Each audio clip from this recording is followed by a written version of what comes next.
to What the Fertility Season 2. Today it is just me on we actually have our guest Samantha with us. She is in Charleston, and Kat and her actually met through Instagram, and they actually use the same adoption agency, which is really cool. Kat wishes she could be on today, but it's just me today. But we'll be talking about recurrent miscarriage, also pregnancy spontaneously, high risk pregnancy, and so much more. So, Samantha, we're so happy you're here. Hi, thanks for having me. Well, like I said just before, we basically give our guests kind of the whole floor. I know you've been through so much over the last few years, and it's been quite a journey. So I will just go ahead and let you get started, kind of where it all began with like your infertility and all that. Perfect. Yeah. So my husband and I have been married almost 10 years. We've been in Charleston for just over 6 years, I believe. So really this started back in 2018. We both turned 30 and we were kind of like, all right, maybe now we should start thinking about kids. Yeah. Um, and so my husband never really wanted to like try to get pregnant. He just like wanted it to happen. And I'm like, okay, that's not how that works, but Yeah. whatever. Try without, So, right? I yeah, think that's the yeah, saying. yeah. So we were like, okay, well, try, not try. I was kind of still looking at like a calendar. But my husband didn't know. I was just kind of looking to see like, okay, this is when I should be ovulating. Da, da, da. So around that time, we were both kind of just getting healthier. I was having a lot of gut issues. So we were doing like blood work, acupuncture, supplements, just all that kind of stuff to see where things were.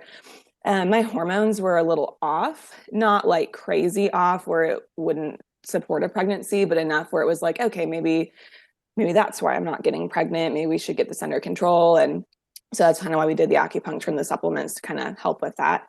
And then also my blood work was showing that maybe I wasn't ovulating every month, or if I was ovulating, it was kind of late, which then wouldn't support a pregnancy at that point. So we were just trying to figure that out. Around Thanksgiving that year, I missed a period.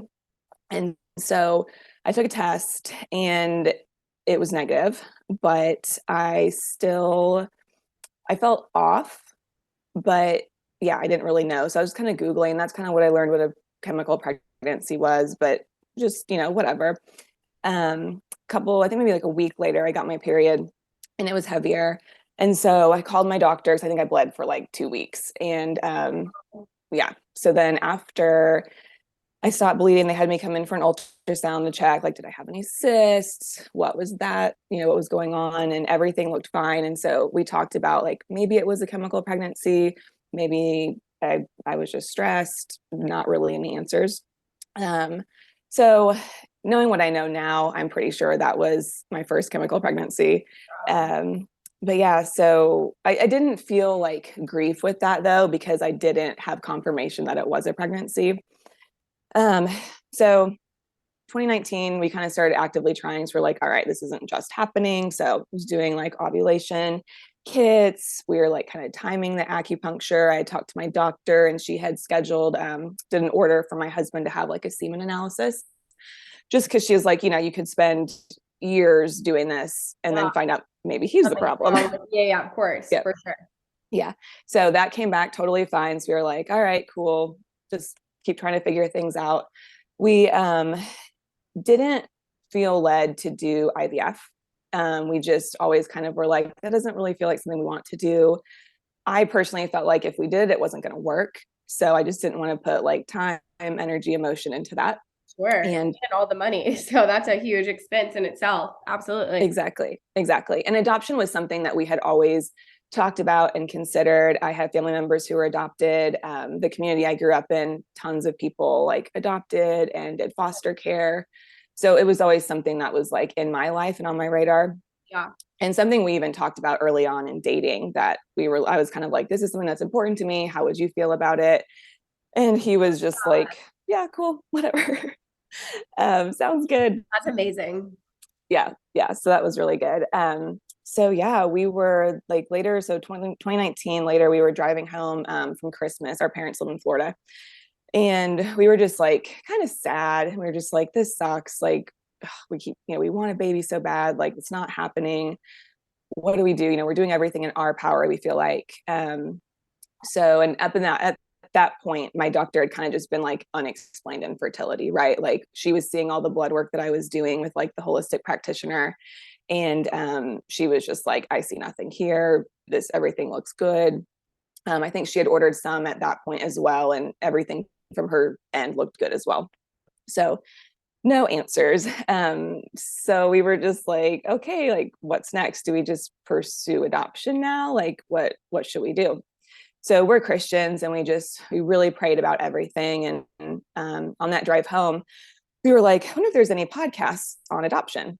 So we searched that, and the first one that came up was the agency that we actually ended up using. Oh my gosh, how And cool is that? That's so isn't cool. that so crazy? I feel So like it's never that simple. Like I feel like it was just them so meant to be because it never is like that easy. It just like you find something that works. totally.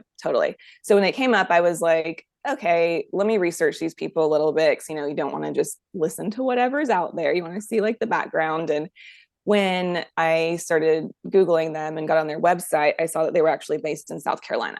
And I was like, wait, what? That's crazy. Yeah. And so, yeah, we started listening to it. And then that's when we really, just the education side of things, like with adoption, it's, completely different than what I thought it was, right? Wow. And Just there's so much the ethics.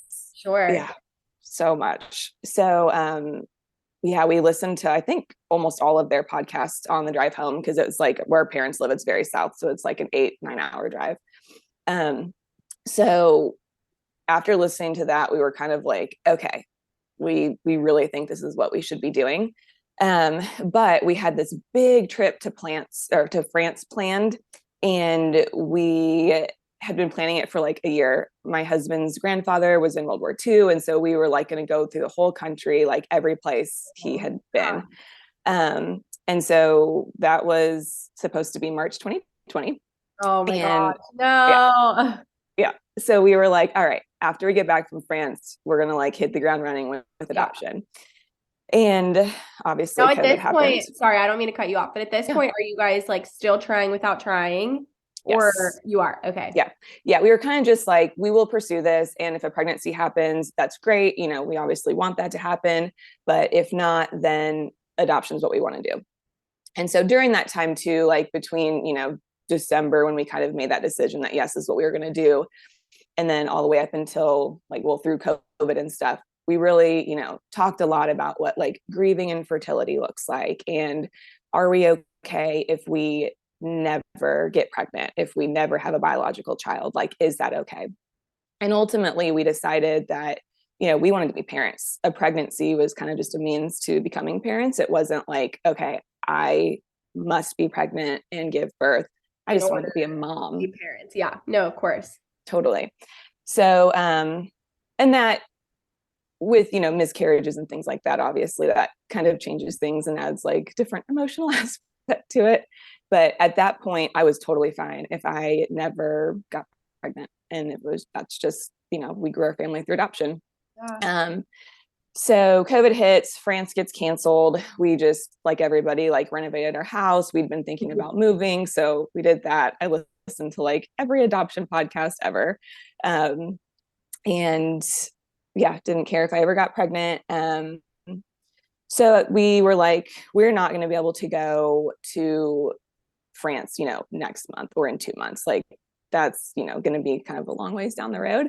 So what are we waiting for? Like, why do we not just go ahead and start the adoption process? Oh, I know it was like, obviously France, because like, hello, that would have been such a fun vacation. But I mean, you have been waiting. So you're like, okay, let's just go ahead and do it now. Yeah. So we contacted the agency, like did all of the things. They had a wait list, or they still have a wait list before you go active, just because they only work with like a small number of families. So we got on the wait list and started all the home study stuff, and did all that paperwork, sent in all the things that we needed to.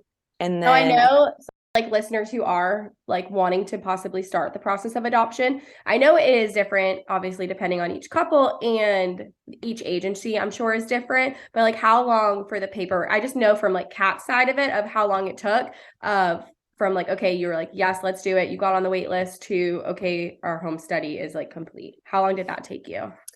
So the wait list was around 6 months, I believe, is how long we waited. Home study, we did everything that we needed to, and then waited, our home study provider waited to send the paperwork in until right before he went active. Okay. So a lot of people talk about paperwork, and there is a lot of paperwork and a lot of clearances and stuff that you need. I wasn't working at the time because I'm a hairstylist, and so our salons were closed because of COVID. So for me, it really didn't seem like that much, just because I did have time to just sit down and fill everything out. Yeah. And then our home study provider was just, she's amazing. So she, handled everything that needed to be handled. And I just did everything that I needed to do on my end. That's so nice. So the paperwork part, I mean, that really didn't take that long. And then I think I think she sent all the clearance stuff in maybe 2 months. I can't remember at this point, but maybe 2 months before we went active. And so I feel like we got all of our clearances within like 3 weeks. Oh, wow. I That's could fast. be misremembering things No, just yeah. because a lot's happened since then. But I was surprised that it didn't take quite as long as I thought it would. And because we had moved within 5 years from a different state, we had to do stuff in the state that we're from as well. Oh, I didn't even think of that. So That makes yeah, sense. just to Yeah. check, like, yeah, make sure, we weren't on any registries or anything. Um, so yeah, we did all of that. And then during that time, we decided that we were going to build a house and sell our house. And that was when the housing market like started to boom. So like we sold our house in less than 24 hours, and they wanted to close super fast. We had just started building our house. So yeah, Where are we gonna live? so we moved into like a little tiny 1 bedroom apartment. We had boxes all over the place. Um, that was crazy, and baby stuff, because we had gone ahead and gotten like our stroller and our car seat, because we knew like, okay, if we go active, what are the things we need to bring a baby home? So, yeah. At So this point, you're not active yet, right? And this we is weren't active.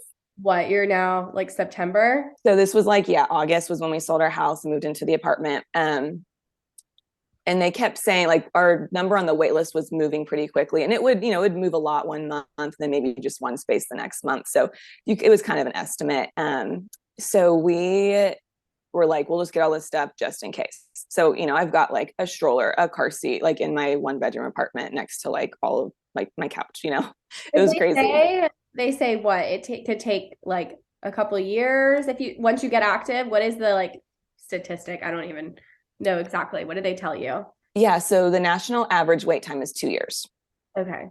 Our agency that we use, typically people place less than that, but they don't give, because for ethical reasons and stuff, which I totally, support and appreciate. They're not going to be like, oh, if you work with our agency, you'll have placement in the Okay. year. Faster. Yeah, yeah. Yeah, Of because course. it's not buying a baby. Oh, It's yeah. No, that's adoption. so true. I never even thought of it like, yeah. Oh my gosh. Yeah. So, and that's, again, one of those things that as we started learning more and got into kind of this adoption world and community, yes, I wanted a baby like yesterday, but at the same time, it's not really about me. I'm the privileged party in the triad. It's about, the expectant moms. Are they being cared for? And that's why we chose our agency, because they really focus on that, like pre and post placement. That's amazing. Um, even language, as they're not birth moms until they place their child, until they sign, relinquishment. They are expectant moms, and they are considering their options on whether they want to parent their child or whether they want to place their child for adoption. So that was very important to us, just the care that they showed to those women. So we're in that apartment, and I got pregnant while we were moving. Oh my gosh. Yeah. So we A were plot waiting. twist. I'm sure you Plot were not twist. expecting that at all. Yeah. So since we had moved from our townhouse into our apartment, we had to update our home study. And we had the option of just kind of going on hold and saying, okay, we don't want to pay the money to update our home study, redo the clearances and stuff. We want to wait until we're in our house. But we decided not to do that. We were like, no, if we go active tomorrow and someone chooses us, like we want to bring that baby home to an apartment, even though it would be crazy, who cares, right? It's a short time. So we had scheduled our home study provider to come and see the apartment so she could update all of that. And I found out I was pregnant like 2 days before she was supposed to come. Oh my gosh. Yes. And with our agency, they don't allow you to be active with them if you are pregnant or kind of pursuing like pregnancy and fertility options. Okay. Yes. So, and we knew that we were totally fine with that. So I reached out to her and I was like, hey, I'm pregnant. Or I took a pregnancy test. I'm pregnant, but it's kind of, long story. Like I thought I had my period, but still had some symptoms, took a test, positive. So I'm waiting for blood work from my doctor to confirm that I am pregnant. At She's this like, okay. point, because you already had the like chemical pregnancy you think it was, are you like hopeful or are you thinking like, okay, this is probably not going to end well? I was hopeful because I wasn't 100% sure what I had before as a chemical pregnancy. And it was very different than like And this was this the first time. time you've seen a positive pregnancy test, right? Yes. Yeah. Okay. And at that point, I mean, we'd been trying for about 2 years, That's like a year lot. and a half. Wow. So we were like, oh my gosh, This is this is it. crazy. Like Yeah. I'm pregnant. Oh, Um, but because of the bleeding and stuff, my doctor had me come in basically for beta. And then when I went back for the second one, they called me and confirmed that it was a chemical and that my numbers had dropped. So it was horrible. Like that was, I'd sorry. never experienced grief or loss before. I was very fortunate that all my grandparents were living and, I had close relationships, I just had never experienced that. So that was very wild. I started talking to a counselor at that point because I just was so sad and just couldn't pull myself out of it. Obviously, I didn't know what to do, how to feel other than just horrible. And so I mean, that especially was, because you were so excited. I mean, for anyone, like you're so hopeful. You waited so long. You finally see that positive test, and then for like literally days, it just be ripped away. I mean, it's devastating. It's yeah. And it felt weird thinking, okay, like I only knew or thought I was pregnant for 2 days. So why am I so sad, even though it's only been, this in those flicker of two hope? days, you literally plan your whole life. You see your whole future. You see, like, okay, whether it's a boy or a girl, you picture this whole life that you would have together as a family. And I mean, it's heartbreaking. It really is. Yeah. Yeah, it really is. And so, like I knew that due date, had that due date in the back of my head, just always. Um, so even through that grief, I have to say, like, I never felt closer to God. I still felt like, okay, God still has a plan for my family. And even though this is horrible right now, we're going to, get through this. We're going to be okay. There's something else for us. So during that, I mean, honestly, just like a week. So I had contacted our agency, our home study provider, and told her, okay, I actually did, I had a miscarriage. Still trying to figure out what we want to do about adoption. So if we could just kind of be on pause with that and I'll get back with you. And, they're great. They're like, absolutely. So during that week, we were walking, my husband and and I was just like, what do we do? Do we continue on with adoption? Do we try to get pregnant again? And my husband was like, oh, like maybe we should try to get pregnant again. But then thinking back, and my doctor said the same thing. It's like we tried for so long with nothing, and then we have this, unexpectedly. Can't guarantee it's going to happen again. So do we want to spend another year or two or however long trying to get pregnant and think that maybe this won't ever happen again? So so that day, one of the days we were walking, the girl who did our profile book, she shared our profile book on her Instagram page that day and was like, oh, I love doing this, book, and just kind of showcased her work. And it was just like, oh, stab to the heart, right? Like, we don't know if we're going to Yeah, pursue adoption. doing it. Yeah. So I just saw that and I was like, I think this is a sign. Like, I think, we should continue on with adoption. So David and I are talking and he was like, I just don't know. And I was like, no, I really think this is a sign that we just need to continue on with adoption. And he just kind of stopped. And my husband is the nicest guy. I have seen him angry maybe a handful of times, and we've been together for 13 years. Like, he does not blow up. He does not fly off the handle. He is always very calm and controlled. And he just stopped and he said, F it, do whatever you want. And it was like in that moment that we both kind of looked at each other and we were like, whoa, infertility. Yeah, like this is crazy. It is so hard on relationships. Gosh, yeah. I mean, and I know there's a very high statistic of divorce Birth rates. rates. Yeah, it's crazy. Yeah. So in that moment, we just kind of looked at each other and we were like, all right, no matter what happens, it's the two of us. Like our marriage, number one priority. If babies come, that's wonderful. If they don't, we'll be sad, but we will find a way forward. And it's still going to be, the two of us. We just always had to check in and make sure like we were good relationship wise.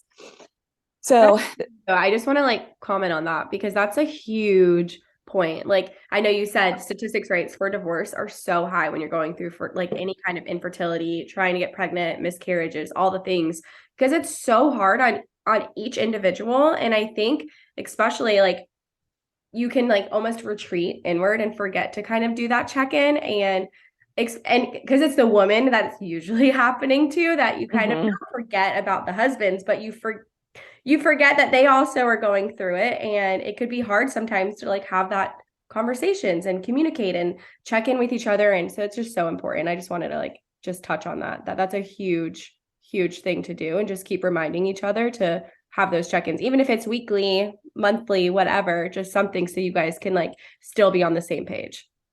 Yeah, absolutely. And that for us, that moment was kind of like, yeah, the defining moment for that. We're like, all right, we need to make sure this is, we're good. Yeah, absolutely. Yeah. So we decided to go ahead and continue like with adoption. Both of us were on the same page with that. And we went active in November of 2020. So that all happened like September.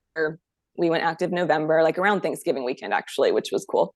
And it's so crazy because everybody is always like, oh, you're going to get a baby so fast, and even though, like the national whatever statistics, it's still like, oh, but maybe like we're going to go active and we are going to be that couple that gets that baby the next day. Yeah, that is not what happened. So we applied for grants, which is, I think, important for everybody who's pursuing adoption to know that there are many, many grants out there that will help in all different ways. We were only eligible to apply for a few. So we applied for some. Our agency was awesome. They sent out a list of ones that they had the most success with their clients and stuff. So we applied for them, kind of forgot about them really because we were, moving, doing all of this stuff. So a couple months after we went active, so we're into like 2021 at this point, we'd seen, several situations, said yes to many. I never kept track of how many situations we said yes to just because it was just too hard for my heart to do that. So said yes to a bunch of situations, basically heard no, they chose other families. So after, many months of that, you get kind of weary and you're like, oh, no one's going to choose us. Like, what's wrong with us? Why not me? There were some people who went active after us that were being chosen before us. And again, you're just like, even though, God has a plan for everybody. It's still hard to see. Yeah, yeah, it totally is. So one day we were kind of like, oh, should we even, keep doing this? And again, it's funny because it hadn't been that long that we'd been active, but it felt like forever for us. And so yeah, just kind of had conversations like, should we still be doing this? And at that point we decided like, okay, we're going to hit our 1 year mark, which was our contract with our agency. And if that, if we haven't had a placement after a year, we'll kind of reevaluate and figure out what we want to do. So we had that conversation. I get a text from our agency the following day when I was at work that congratulations, we just got information, like the notification that you had been awarded this grant that you applied for. And I was like, wait, what? Like, yeah. First of all, we forgot we applied for it. Second of all, we never got notice. Well, it was still in like the mail forwarding. So we never got the letter. Got it. Oh my gosh. So it was a pretty sizable amount, which was like, again, so surprising. And so that was kind of like, okay, God, this is a sign. Like, well, I'm just going to keep going, like stop complaining, whatever. So May 2021 rolls around, and then that is the due date that I would have had with that chemical pregnancy that I had had. Oh, And it was very sad, very hard for me. And so we planned like a little weekend getaway. I like it was fun, it was great, it was nice to get away. I just couldn't be home.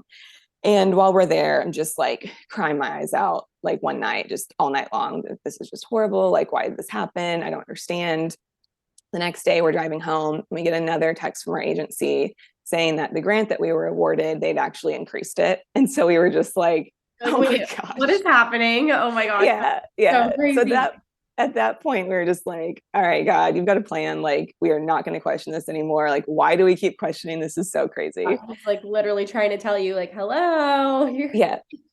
keep going. Yeah. Yeah, totally. So the next month, my grandfather passed away, and Oh, that was just really hard. It was just kind of like hit after hit after hit after hit. We were super close. David was very close with him as well. And that just kind of made it even more like we just wanted to have a child even more, like we wanted, it was really sad that he was never going to meet my children. We wanted to make sure, like, oh, we really want our parents to know our children. Like, why is this taking so long? So that was June, kind of grieved pretty much all summer, just the loss of my grandfather. So then August 2021 was the first time that a situation we had said yes to an expectant mom wanted to talk to us. So we were like, oh my gosh, this is the first that's it. time. This is crazy. What do we say? Freaking out. So I have like a little timeline of what happened because it just all happened so fast. So Friday, we had that phone call with our agency and the expectant mom, and it went wrong. Like we said it was like the worst first date ever. Like we Oh said and no. asked all the wrong things. Like it was just, yeah, it was not good. But we were still hopeful. We were like, oh, maybe it was just awkward, whatever. First time. Um, yeah. So that happened Friday. Saturday, some of our best friends came into town, and it was so fun. Like we just like partied it up all over Charleston, like did all the fun, kidless things. Um, they left Sunday night. We actually were sitting in what is now our son's nursery, and we would go in there to like pray. And I never really wanted to set it up. But we had, we had the crib, we had all the things, and I just kept the door closed. But a week prior, I had been like, David, just put the crib together. Like, I just want the crib together, just so there is like a little bit of hope in there. And so we were sitting in the nursery, and we were just looking at everything we had. And we were like, all right, if we bring a child home tomorrow, what do we need? Like, what do we have, and what are the things we'll need? So it's 9 o'clock at night. We're sitting there, and we get a message from our agency about an urgent situation, an expectant mom who's due in a couple days. And we were like, we looked through everything, and we're like, whoa, this is crazy. And so we talked to them, telling them we talked to this expectant mom a couple days ago. What do we do?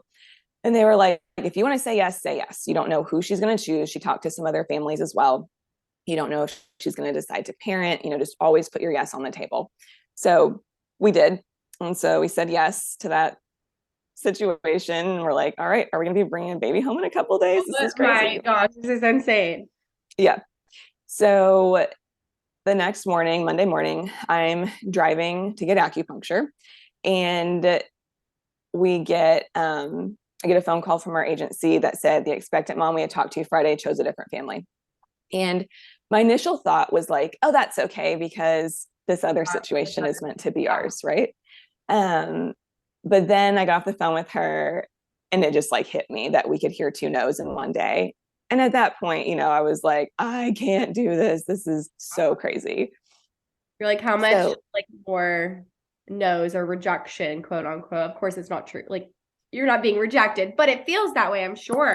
absolutely, How absolutely. much more can I take? Yeah. Exactly. Yeah. And this was August, the middle of August. And that's basically when I got, pregnant the year prior. So it's just all of So these. many things coming together. Yeah, Yeah. absolutely. Yeah. So I fell apart. I get to acupuncture. I like tell her everything, and I'm like crying. She puts all the needles in, and then all the energy flow and like makes it worse.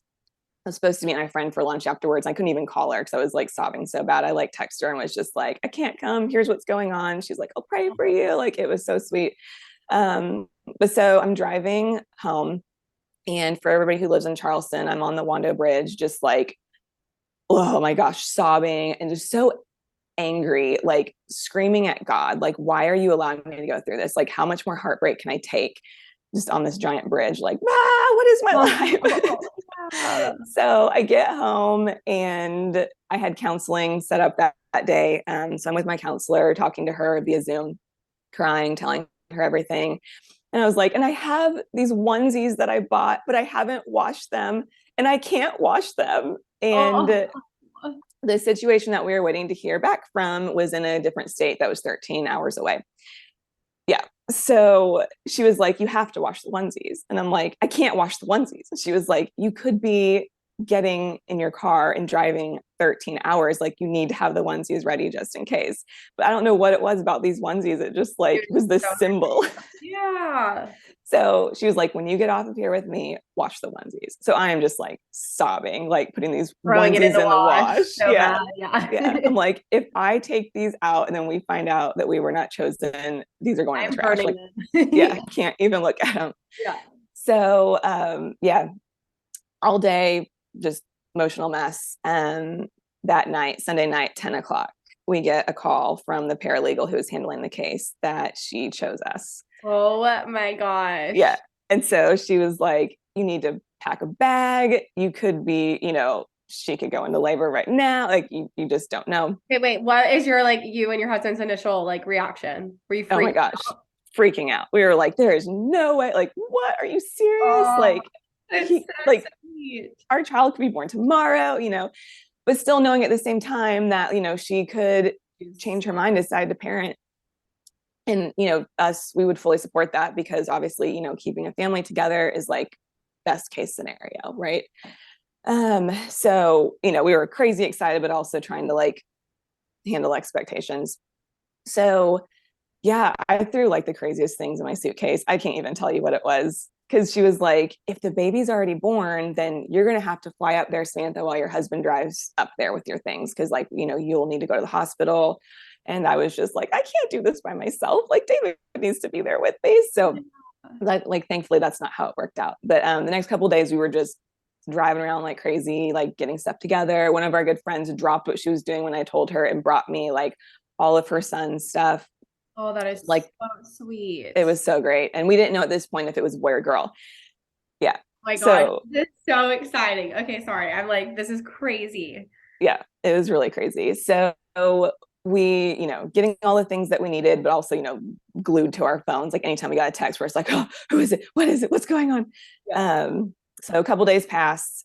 Thursday morning, we and 5 minutes later get a text from the caseworker that she is in labor and heading to the hospital. So, I mean, less than an hour, we had all of our stuff in the car and we are like Literally driving. Yeah. Oh my gosh, that's insane. Yes. Yeah. So, I mean, that was like the craziest 13-hour drive. I don't even know if we had music on. Like, we were just like, Like giddy, I'm sure, like talking and this you had to have the car seat in the back seat, yeah. which is Yeah. so crazy. Yeah. And for people who don't know, when you adopt out of state, you have to wait out. It's called ICPC. It is the hold on, I wrote this, Interstate Compact on the Placement of Children. I don't know why I can never remember that. And you But have to stay there for how long? it depends. Every state's different. But basically they tell you to be prepared that it could take up to 2 weeks. Gosh. So you have to like basically live out of a hotel then for the day. Yes. Essentially. Yeah. And so we were like, just waiting. And so as we're driving up there, I'm looking at Airbnbs. Well, August, where we went, I'm not going to share like all the details, but where we went is like vacation time. So there were no Airbnbs. It was like $800 a night was the only one that was available. Oh. And that was like an hour away from where he was born. Yeah. So we were like, all right, hotel. Yeah, this is what we're doing. Yeah. We're going to live in a hotel. So yeah. So right as we pull into like, I think we were like 30 minutes away from the town. We found out that he was born and he was a boy. And so our son Desmond, so sweet. So we obviously didn't sleep much that night. And then the plan was to go and meet them the next day. We have an open adoption. And so we got to meet our son's birth mom and, we have phone numbers and we do updates and chat and stuff. And it's really great. That's amazing. that's really what we had hoped and prayed for. And so I'm just so thankful that that's the way it worked out. But yeah, our plan was to go the next day, meet them. We were just kind of waiting to hear from her. Because of there was like a lack of communication with the hospital and attorneys and stuff. At one point, when we had gotten to the hospital before we got to meet her, we thought the adoption had disrupted. And so, again, there's a lot more to the story, but we'd like to keep our child's story, just kind of protect that and let that be for him. Right. But yeah, so we were kind of waiting. And then at one point we had to leave. And so we left the hospital thinking we were going to be leaving without him and that he wasn't going to be our child, Oh my which was goodness. horrible. I mean, at that point, Were like you like fully heartbroken at this point? lowest point in my life, just like, we're done with this. I'm not going to do this again. I know many families that have experienced multiple disrupted adoptions, and well, my heart goes to them because I think if we'd experienced one, I'm not sure that I could have continued on. Gosh, absolutely heartbreaking. Yeah. So as we're pulling out of the hospital, our son's birth mom contacted me, and we talked and stuff, and like got the download and what happened. And it wasn't her, it wasn't anything like that. It was strictly other communication stuff. So we pull back into the hospital. I'm like, do I look like I've been crying? Oh. And David's like, yes. Like swollen eyes, red Oh face. no. I'm Um, sure she could though appreciate it because like yeah, at the end of the day, I think everyone would want just the child to be so loved. So I feel like she would be yeah, like, I understand why you would be crying anyway. yeah. So crazy. So anyways, we go back, we meet them. She's wonderful. She's lovely. Like I hate all of these narratives about, birth moms and stuff. All of, everybody wants to tell you this crazy story that they heard. And that is just absolutely not the case in a lot of situations, and definitely not in our situation. So I will sing her praises forever. Oh, So yeah, I'm just so thankful that she chose us. It's just crazy. So we stayed there for, I think it ended up being about a week. I think it was like 5 business days. So my mom flew up to help us because we had no idea what we're doing. And yeah. we're like, who said that we were responsible enough to do Good this? for Like, our we don't child. know what to You're do. like, how do we bring this baby home? Yeah. Oh, Yeah. I totally feel that. So Oh my gosh, that is so incredible. So exciting. So at this point, it is now what? You're what, so August August? 2021. Yeah. Yeah. So flash forward to December 2021, December 1st, find out that I'm pregnant. Our Shut son is 3.5 months old. Yeah. Oh And gosh. it was kind of the same situation as the chemical pregnancy. I thought I had my period, but then kind of felt off, and I was like, yeah, that was kind of a light period. And so I took a test and positive. Like, what? Yeah. Um, Are you go. still like, okay, it's probably just gonna be a chemical again? Or are you more hopeful? I was nervous, but I was more hopeful because my numbers were higher this time. And then when I did the beta, like higher, like the second time. So And you we literally were, have a 3-month old? yeah, Oh my gosh. it was crazy. We were like at the doctor's office with him, like in the carrier, and everybody's like, what? Like, what is happening? Oh Yeah. my gosh. Yeah. So I was going through a lot of stress at that point. Like I lost a relationship with somebody I was super close with, just very, very stressful time in my life. So when we went in for ultrasound, it was around 7 weeks. And the baby was measuring small, but they still found a heartbeat. And so my doctor was like, given your history, we're just gonna be cautious, but kind of see. The day after Christmas, I had a little bit of spotting. It was barely anything though. Like I almost didn't call my doctor, but I was just felt like I should. And so she got me in like that day and did an ultrasound, and they no longer found a heartbeat. And so I was just like, what the heck? Like we were so happy with our child. Like we weren't trying to get pregnant. Like Why why did did this this have to happen? happen? Yeah. Yeah, like I mean, I was so mad at God. My first one, I was like, never felt closer to God. And this time I was kind of just like, what are you doing to me? Like, why even put me through this? We have our Yeah, baby. I'm happy. Why yeah, even like bring up any of this? Yeah, absolutely. Oh, totally. that's so frustrating. Yeah. So I decided to do a DNC because I wanted to do like the genetic testing, which that even like after I decided that, then I was all sorts of like, that's my baby, like, oh, how do I feel about that? But I just couldn't deal with, I think, taking, the medicine and all that kind of stuff. I heard you and Kat's story and like, Horrific. yeah, no. And I just, wasn't in a place where I could do that. So, do the DNC. And because of like COVID and backlog with all these labs, I mean, I don't think we got the results for like almost 2 months. Like it was insane. It Oh was a long time. my gosh. And so you're just It's, literally sitting in limbo, like yeah, waiting to yeah, know yep. what, if there was any chromosome issues, anything. Mm-hmm. And that's what I was expecting, right? Yeah. Because I hadn't gotten pregnant for so long. I'd had, maybe 2 chemical pregnancies, just kind of assumed there was something wrong with my eggs, right? Like just that was causing issues. Yeah. During that time, I saw a new therapist who kind of specializes in women's stuff like fertility, pregnancy loss. So if anybody in the Charleston area is looking for somebody, please reach out to me because I cannot recommend her enough. She's so wonderful. That's amazing. Yeah. So did all of that. So then we got the results finally that there was nothing genetically wrong. We were kind of like, all right, what do we do? Like, definitely we were trying not to get pregnant at that point, like trying to be more careful.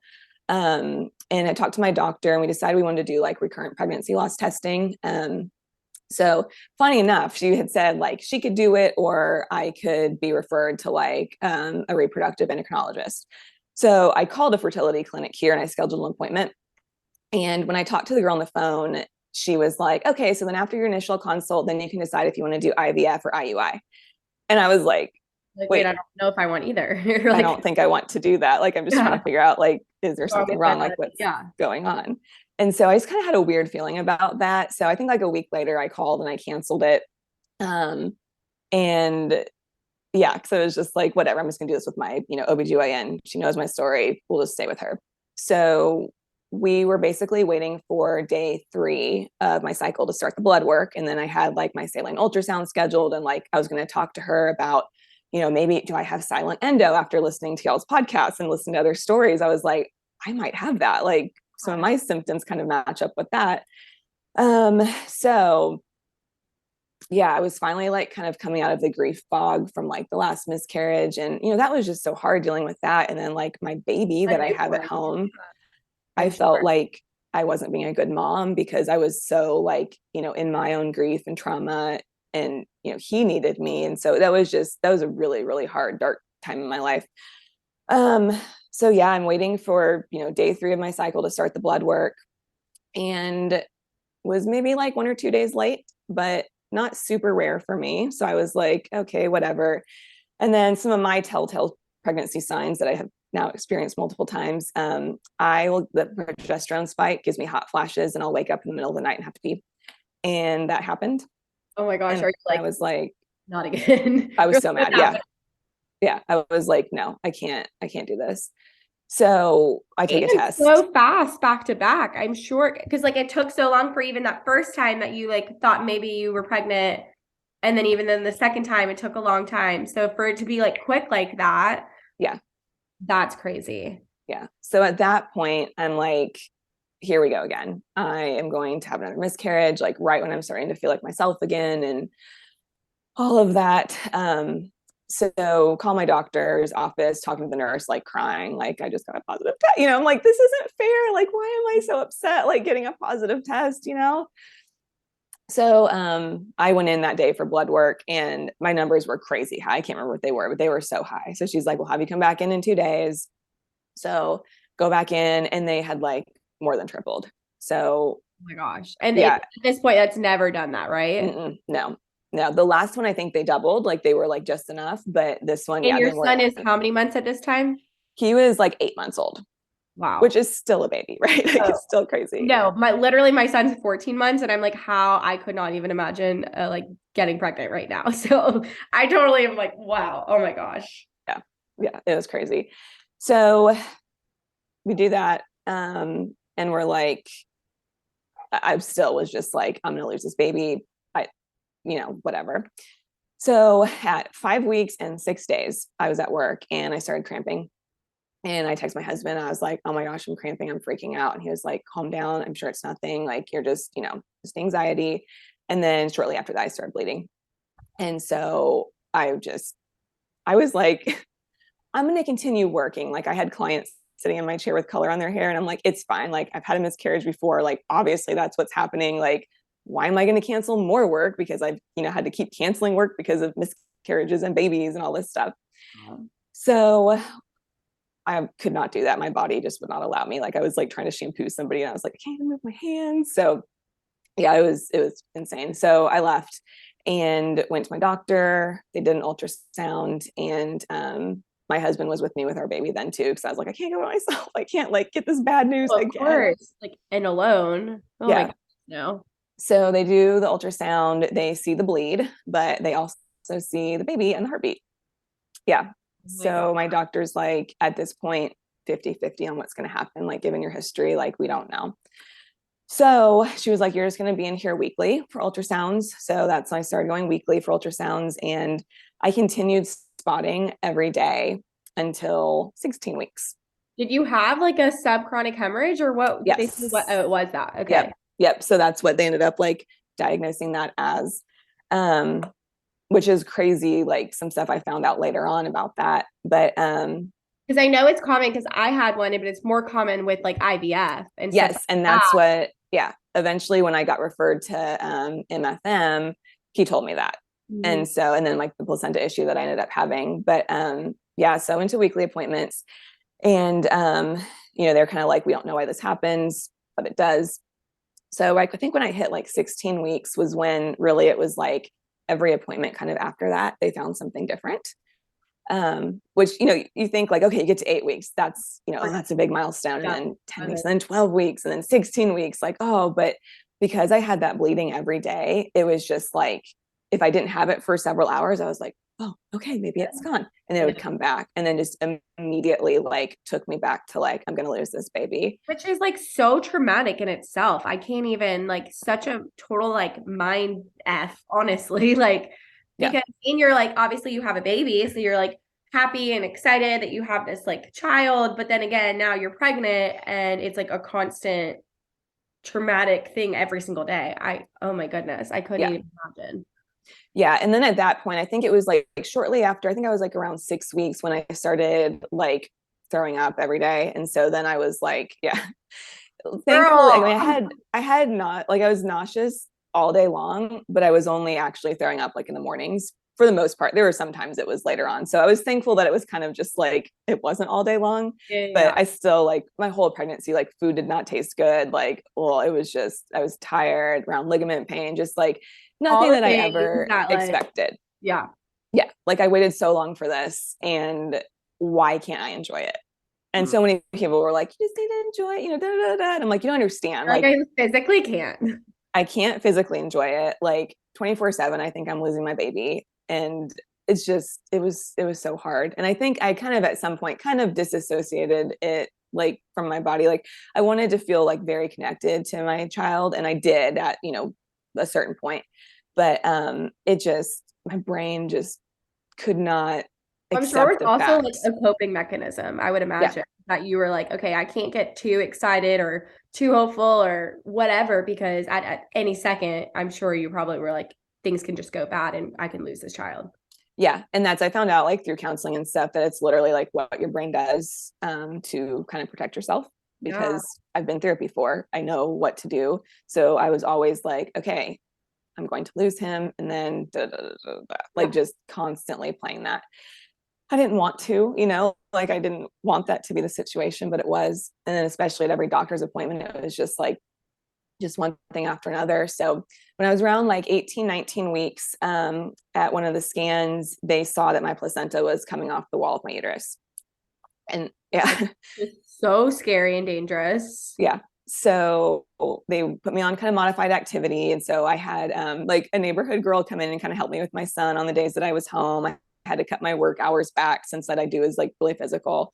Um, So after a couple of weeks, they scanned again, and my doctor was actually out of town for that scan. And so they saw that, okay, the uterus or my placenta was curved off the uterus. Like it wasn't coming off, it was like curved off, which is like a circumvallate placenta or circumvallate. Everybody says it different.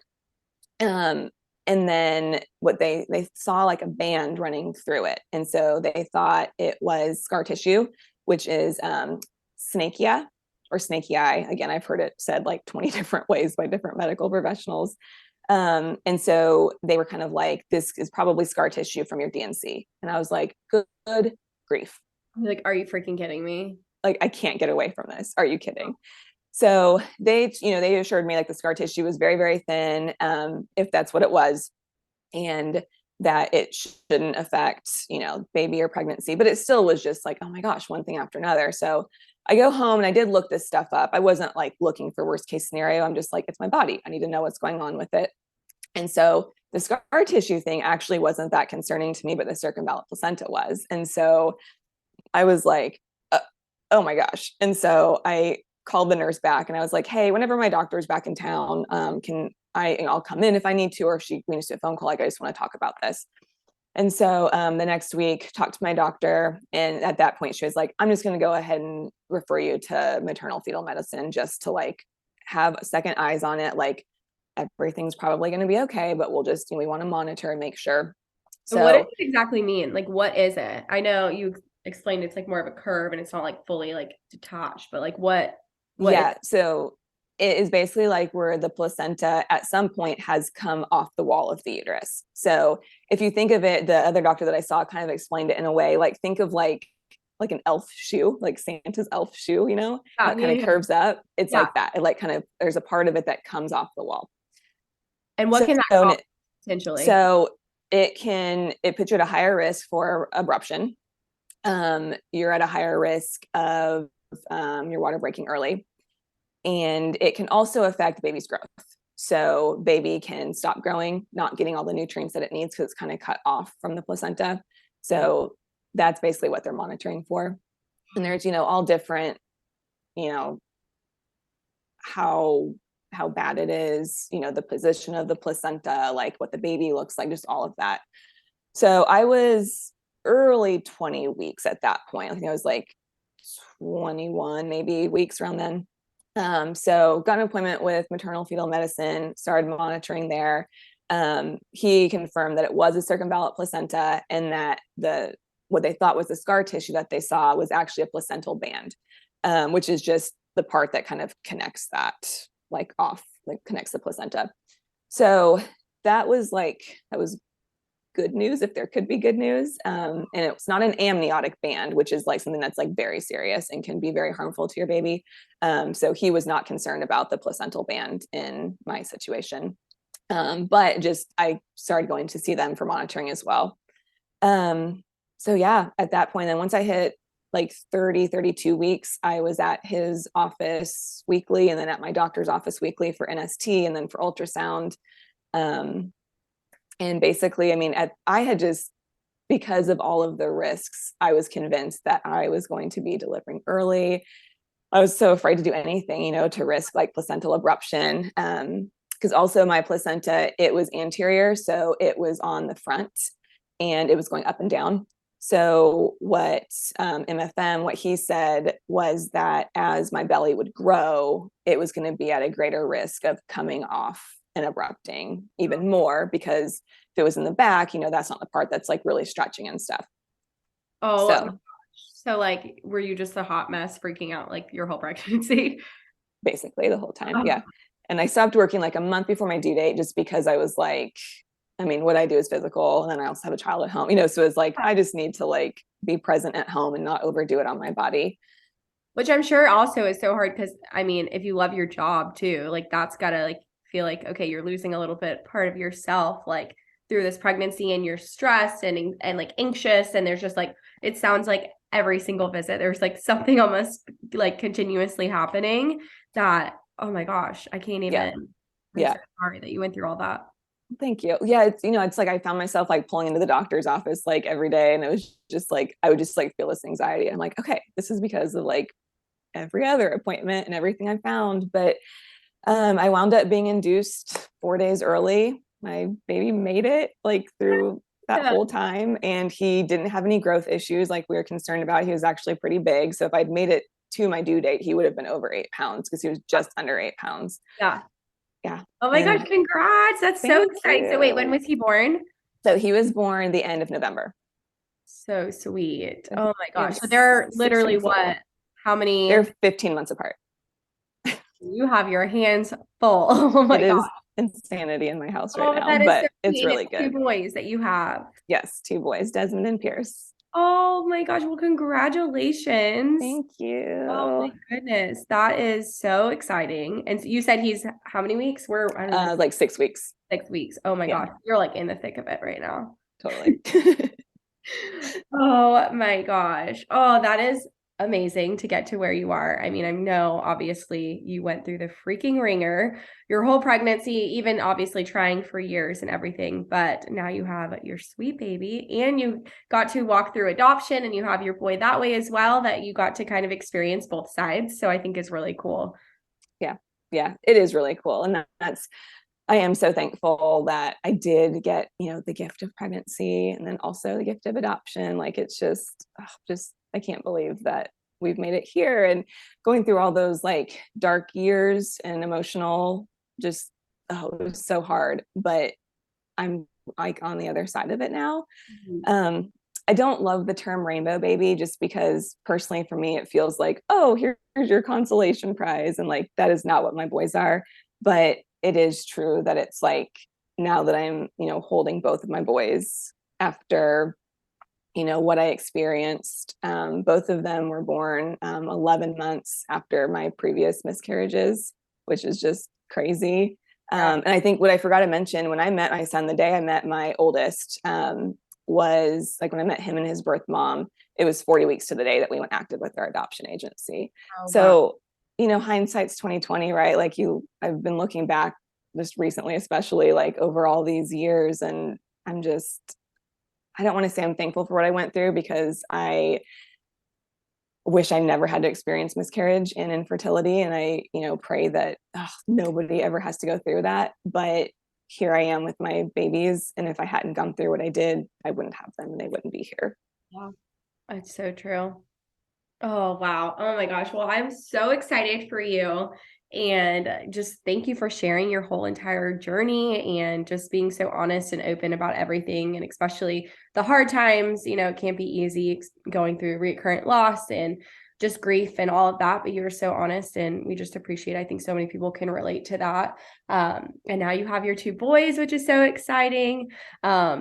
Is there anything you wanted to share? Any advice for anyone maybe walking through adoption or recurrent loss, or any last minute thoughts you would want to share with somebody?